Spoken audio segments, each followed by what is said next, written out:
Trespassers, a tribute to Benny Rothman and all fighters for the freedom to roam. Book 2, CONNIE GARTSIDE'S TRIUMPH, a tale of family values. Nothing in the world can take the place of persistence. Talent will not. Nothing is more common than the unsuccessful man with talent. Genius will not. Unrewarded genius is almost a proverb. Education alone will not. The world is full of educated derelicts. Persistence and determination alone are omnipotent. Calvin Coolidge, 1872 to 1933. CONNIE GARTSIDE'S TRIUMPH, Chapter 1. Autumn was fast turning to winter. The curlew had already fled the high peat moors for their annual winter holiday on the Lancashire coastal estuaries. The sheep were beginning to gradually descend from the high ground to the lower slopes. The sky was overcast and gloomy, although it had only just gone noon. Life on the Gartsides farm, nestling below the soaring masts of Kinder Scout in the high peak of Derbyshire, was beginning to slow down as the days grew shorter.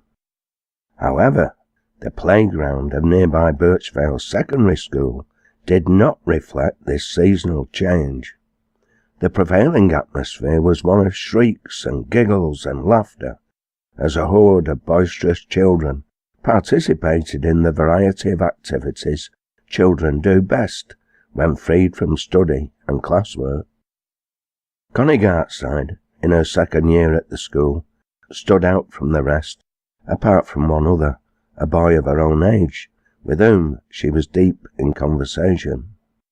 The lad was Mikey Grimsditch. He was desperate to get back into Connie's good books. Connie was equally keen to be on good terms with him, but anybody listening to their conversation could be forgiven for believing the opposite was the case. Basically, Connie was playing with Mikey's affections and enjoying every moment of the subtle torture she was subjecting him to. Finally, the young girl shook her head. "I'm sorry, Mikey. Tell your mum I'm not able to come for tea tonight. I'm meeting Rosie." Mikey shrugged, trying to hide his disappointment. He'd pulled out all the stops persuading his mother to invite Connie to share tea with them that evening, and it had all been to no avail. The sound of the bell ending the lunch break rescued him from further embarrassment. As they began to make their way inside, Connie stopped. "You can walk home with me if you like, Mikey." The lad's face lit up momentarily. "Of course I will," he responded, trying to sound matter-of-fact, but all too conscious he wasn't exactly succeeding. Rosie Ackroyd had a smile on her face as she climbed aboard the bus that would transport her from Stockport to Hayfield, her rucksack on her back. It was a rare event nowadays if she failed to travel straight from school on a Friday afternoon to spend the weekend with Connie, Ralph and Titch. Sometimes her grandfather travelled with her, and occasionally her mother, but more often than not she travelled alone. Now approaching her 14th birthday, her mother had finally realised she was extremely sensible and quite capable of looking after herself within limits. It was the 1st of November, and she had a whole week with no school and bonfire night to look forward to. She was still in her school uniform, but she'd already exchanged her shoes for walking boots, and her blazer was hidden by a wind and waterproof jacket. She climbed the winding stairs. Her favourite seat at the front was taken, but its counterpart on the right was vacant. She made her way to it, slinging the rucksack from her shoulder and carefully placing it on the floor between her legs. She borrowed her mother's binoculars, which were safely stowed in the bag, as well as their leather case. She wasn't taking any chances with them. It almost seemed a lifetime away, but it was just 2 years previously that Grandad had first taken her to Hayfield to visit the scene of the mass trespass of Kinder Scout, which he had participated in way back in 1932. Next April would be the 60th anniversary of that historic and groundbreaking event, and she was already aware that plans were well underway to celebrate. That was one of the reasons she was travelling alone to meet her friends. Grandad was a member of the Ramblers Association and was on the organising committee. He had a meeting that night. By the time they'd reached the small village of High Lane, it was already dark. The A6 was full of traffic in both directions, a sluggish stream of red lights preceding the bus, and a rapid, bright white river approaching them. Rosie looked out for the familiar landmarks, the impressive gates marking the entrance to Lyme Park, the Ram's Head in the centre of Disley, then the descent into New Mills past Newtown Station, and at long last the Waltzing Weasel. "What time is Rosie's bus due in?" "Mum, that's the third time you've asked me. The same time as always, 5:25. "Well, it's 4:45.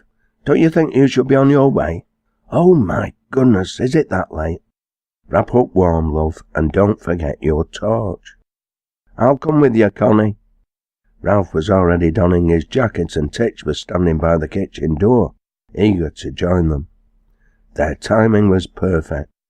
40 minutes later, as they crossed the main road that sliced through the bottom remnant of the village, passengers were beginning to disembark from the bus, and Rosie, as usual, was in the lead. She hugged Connie and then squatted down to receive Titch's greeting, fondling the Manchester Terrier's ears as he licked her face. Ralph looked on, an amused grin on his own face. "Let me have your rucksack, Rosie."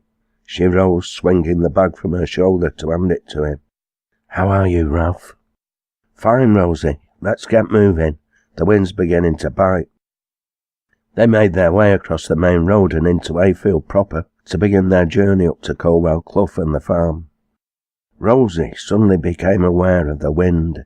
It began to blow in noisy gusts, sending the dry leaves collected in the gutter by the old church into a skittering rustle of a dance across the road. They passed the Three Trees Cafe, crossing the river set by the narrow stone bridge, and turned right to access the lane known as Kinder Road. As they did so, it started to rain. Not that Rosie minded. She was used to changeable weather in this part of the world, and was dressed accordingly. There was every chance the morning would bring dry weather. Eventually they passed the Sportsman and reached the junction where the lane up Colwell Clough struck off to the right over Bowden Bridge. Rosie had been amazed by the number of tents pitched on the campsite, which no doubt explained why the pub had been such a beacon of light and merriment. There must have been a couple of dozen. There were no street lights now, and Connie and Ralph switched on their torches to illuminate the pitch dark. The sound of running water from the brook added to the sigh of the gusting wind and the crunch of their boots on loose gravel. They were soon making the final climb through the dense canopy of trees immediately before the farm, when the beam of headlights from a vehicle travelling towards them intermittently swept the hillside as it followed the curving lane. Then they heard the sound of its engine, and found themselves blinded as it crested the hill and swept into view.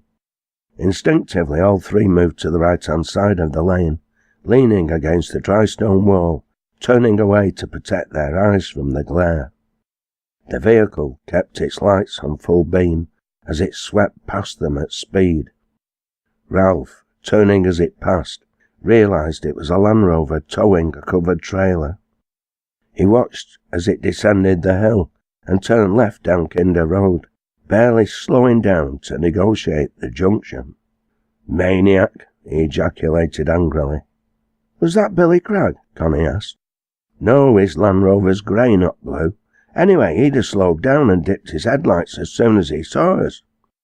They made their way through the farm gate and walked down the path and around the cattle byre to access the yard and the kitchen door. Mrs. Gartside looked up as they entered. "Did you have a good journey, Rosie?"